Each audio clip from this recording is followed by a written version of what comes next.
नमस्कार मित्रों, वरदान्या मिश्रा चैनल के भक्ति सेक्शन में आप सभी का स्वागत है।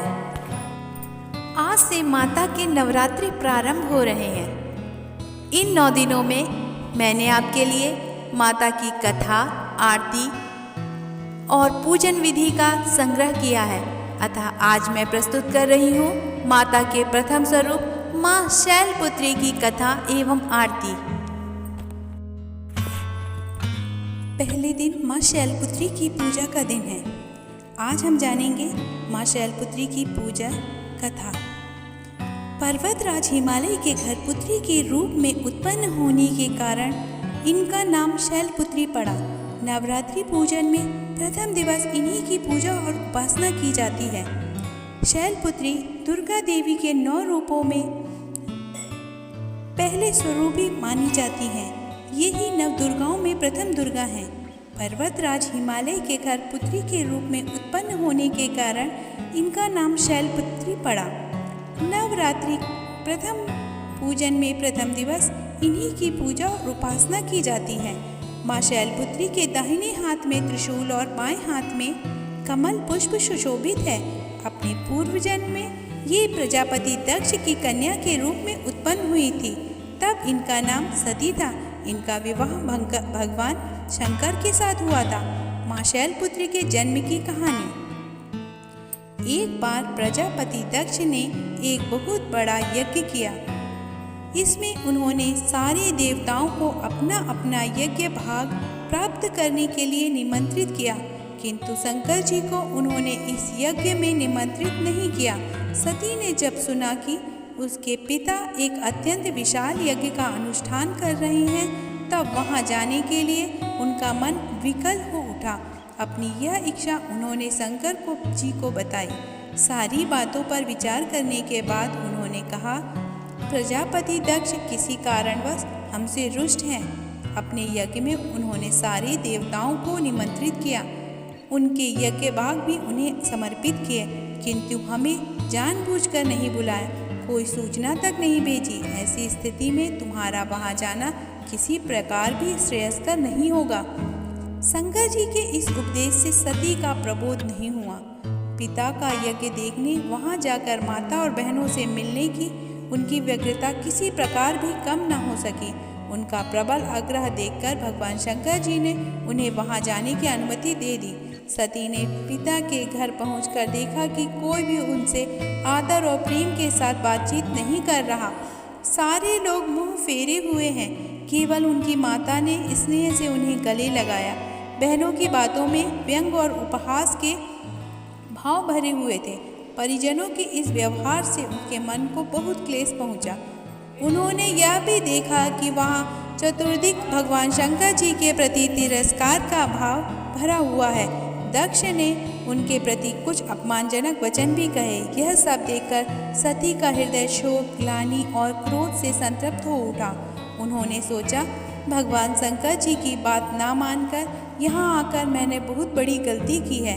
अपने पति भगवान शंकर जी के इस अपमान को वह सह न सकी। उन्होंने अपने उस रूप को तत्क्षण वहीं योगाग्नि द्वारा जलाकर भस्म कर दिया।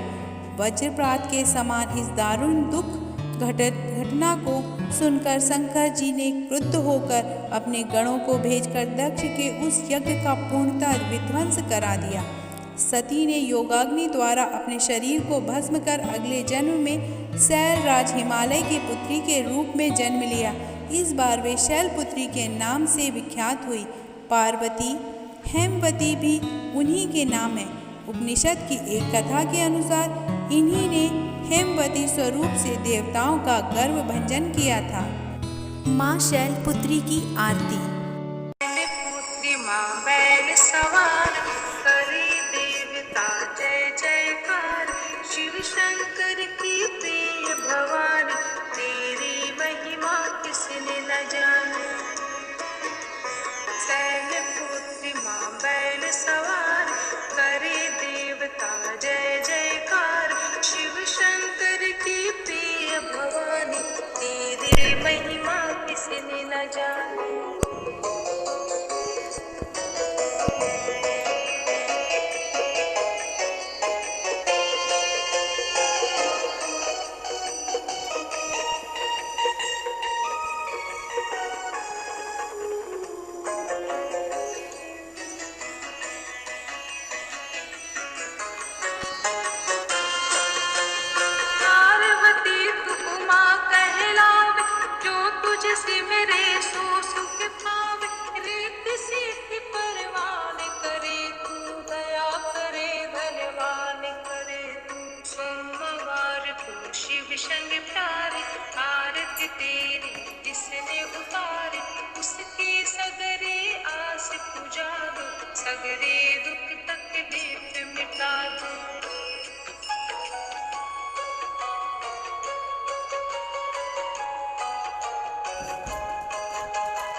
श्रद्धा भाव से मंत्र गाए, प्रेम सहित फिर शीश झुकाए। जय गिरिराज किशोरी अम्बे, शिव मुख चंद चकोरी अम्बे, मनोकामना पूर्ण कर दो, भक्त सदा सुख संपत्ति भर दो। वंदे वात्रचित लाभाया, चंद्रार्धकृतशेखरा, विशारुणामशूलधरा,